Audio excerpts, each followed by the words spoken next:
This video is about life insurance dividends, what to expect, and things to know. The first thing you want to know about life insurance dividends is that life insurance dividends are not guaranteed. Let's look at the tabular detail on a life insurance illustration. You will notice that you can divide this illustration into two sections. On the left-hand side, you have guaranteed values. On the right-hand side, you have non-guaranteed values. Under the non-guaranteed section, there is the dividend. Dividends are not guaranteed. The second thing you want to know is that life insurance dividends cannot be taken away after they have been paid. So what is your dividend doing in this policy? Let's take a look. Find that dividend column, and now let's also find the cash value and death benefit columns in this illustration. Here are the guaranteed cash value and death benefit amounts. Let's find those columns again on the non-guaranteed side. There they are. What you will notice is that the numbers in the green area are higher than the numbers in the purple area.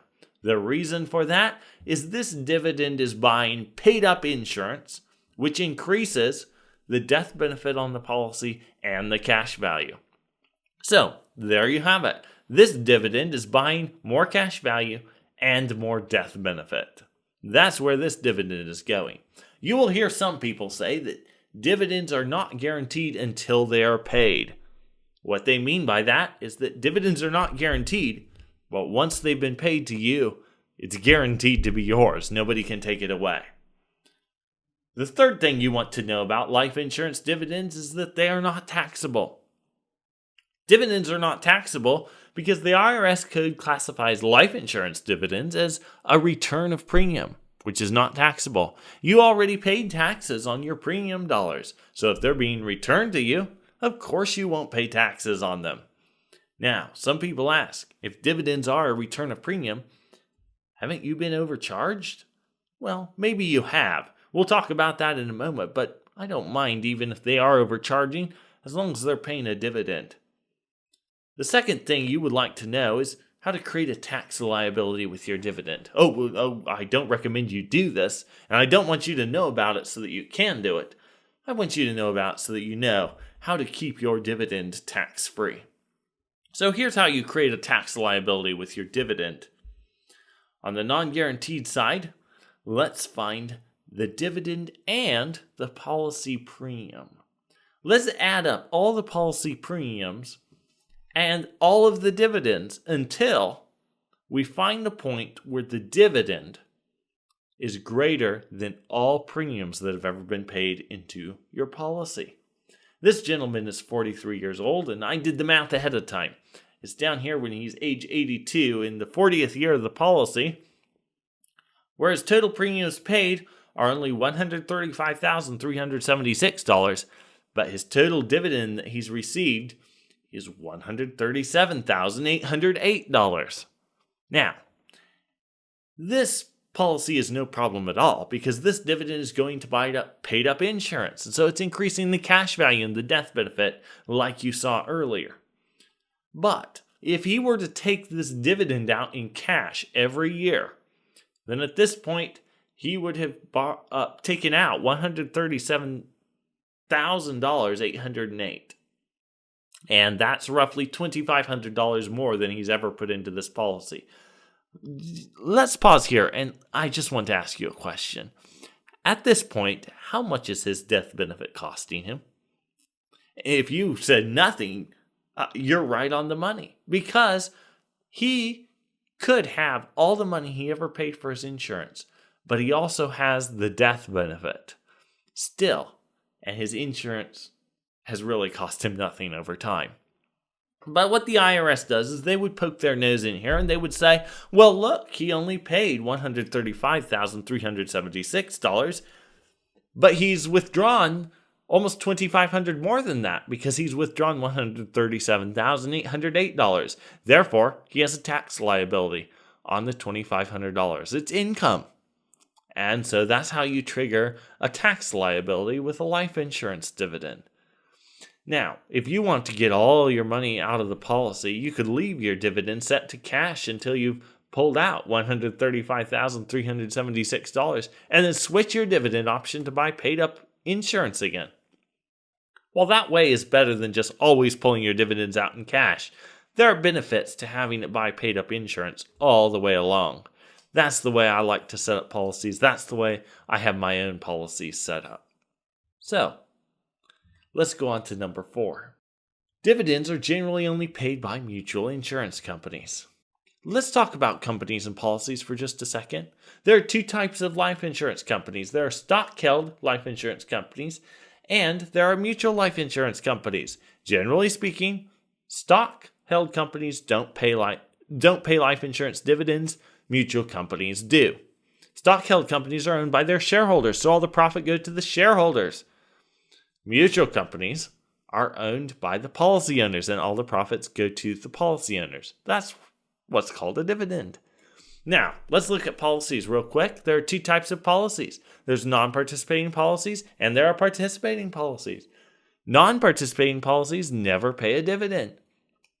Participating policies do. Generally speaking, stock-held companies sell non-participating policies, and mutual companies sell participating policies. Once in a while, you will find a stock-held company that still offers a participating policy. The only thing to watch out for is usually dividends aren't as high as if you would buy the participating policy with a mutual company. So, now that you know, life insurance dividends are not guaranteed, cannot be taken away after they've been paid, are not taxable unless you trigger a tax consequence with them, are generally only paid by mutual insurance companies, you know for a fact that life insurance dividends are only paid on participating insurance products. The very name itself, participating, indicates that that policy participates in the company's dividend. And that leaves us with one more point to go over, and that's number 6. Dividends are distributed based on your death benefit and equity. Well, everyone knows what the death benefit is in a life insurance policy. That's one of the reasons you buy life insurance. But what is equity? Okay, back to the tabular detail of this life insurance illustration. Let's look at the dividend column. Let's also look at the maximum paid up insurance column. This is like your equity in your life insurance. Think of it like a house. You have a mortgage on your home. A certain part of your mortgage is paid up. That's a portion of your house that is paid off. The rest of your house, well, you're sort of renting it, at least for the time. Similar to a life insurance policy. In this participating whole life insurance policy, you can see that in the first year, this gentleman has $237,507 of death benefit. $25,210 is paid up death benefit. So $25,210 is like the portion of your house that's paid off. The rest of it, you're just renting. Let's follow these 2 columns out. This is the dividend column. What I want you to know is that it increases every year. What you will also notice is that it increases in a proportion to this green column right here. So as more and more of your life insurance is paid up, as you develop more equity in your life insurance policy, then your dividend also will go up.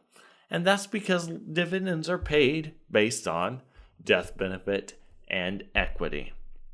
Now, if this dividend is being paid, your paid up insurance won't be $269,573 when this gentleman is 87. It will be $570,690, as you can see all the way over on the right-hand column.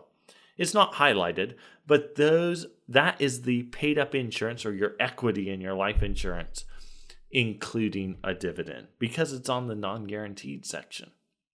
So here's some things to know if you want dividends. Is the insurance company mutual? Generally, mutual companies pay dividends. Generally, stock-held companies don't. Is the policy participating? If it's not a participating policy, you will not receive a dividend. So it's important to make sure that the policy is participating if you want a dividend. How long has the insurance company been paying dividends? This is good to know because some companies, they may have been in business 50 years and only started paying a dividend for the last 5. If they are off to a rough start, they might have to stop paying dividends for a few years. Has the insurance company been paying illustrated dividends? The reason you want to know this is because since it's a non-guaranteed thing, a dividend, then they can project dividends that they are never going to pay. There are some companies that project huge dividends and they never pay them. There are other companies that project more of a fair, understandable dividend and they pay them every time. So it's kind of helpful to know when you're considering whether you should buy a product or not, to know, does this company pay the dividends that they project? And you want to know, is the dividend crediting rate important? That's a complex topic to get into right now, but to find out more about dividend crediting rates, I want you to Google Wealth Talks. Wealth Talks is a podcast. You can search for it on Google or the iTunes store, and then look up episode 90. If you want to know about dividend crediting rate, this is the podcast you want to listen to. There's a gentleman on here from a mutual company out of New York who's worked for this mutual company for several decades. And he goes into detail on the crediting rate, what to look for, whether it's important to compare when you're getting policies.